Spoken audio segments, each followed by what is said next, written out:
আজকের রথযাত্রায় গোপুলকে পাঁপড় ভেজে দেওয়া হয়েছে, সেই প্রসাদ কিভাবে সেবা করছে এরা। প্রসাদ পড়ছে নিচে। হ্যাঁ, প্রসাদ যেন না পড়ে। না, মিশুকে বুদ্ধি আছে, কোলে গামলা রেখে তারপর খাচ্ছে। প্রসাদ কিন্তু নিচে পড়ছে। মিশুক ভাবছে যার হাতে থাকবে খেমচে নিয়ে নেবে পরে আবার। না, কলিযুগে তো প্রসাদ ছড়াছড়ি খাবে, এ কথা তো বলা হয়েছে, তাই না? হ্যাঁ, সবাই পাবে। মিশুক দেখছে যার হাতে থাকবে, কিন্তু আমার হাতেই লাস্টে থাকবে, কারণ আমি ভিডিও করছি। ওটা মানে খুঁটে খাবে। হ্যাঁ, এই তো প্রসাদ নষ্ট করতে নাই।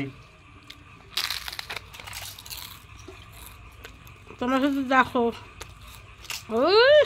আগে গোপালও পেয়েছে, আমরাও পেয়েছি। রথযাত্রার উপলক্ষে পাঁপড় ভাজা গোপাল সেবা করেছে, সেই প্রসাদ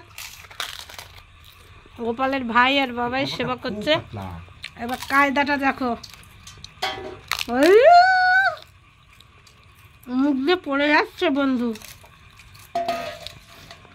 কম্পিটিশন হচ্ছে।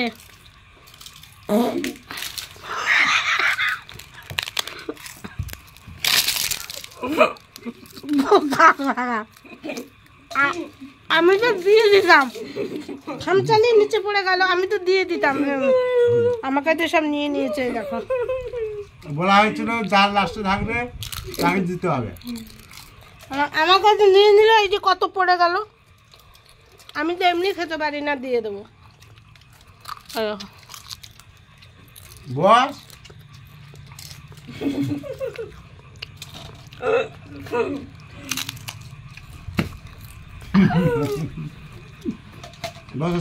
খো কিতকিত খেলা হচ্ছে, খো কিতকিত।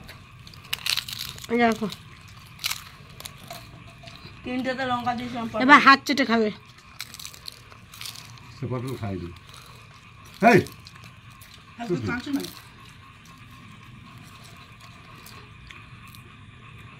এই তোমার ওদিকে পড়ে আছে তো। এ খাবে না, ব্যাং গেছে। ব্যাং গেছে।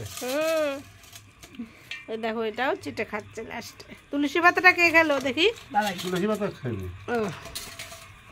নেই আর। এবার গোপুলের ফুচকা হবে। Tata bye. তোমরা সবাই এইভাবে পাশে থাকবে। না, ফুচকাটা কে ভাজবে? হ্যাঁ, আমি। ফুচকা কে ভাজবে বলো? ফুচকা গোপুলের বাবার, কোনো কথা হবে না।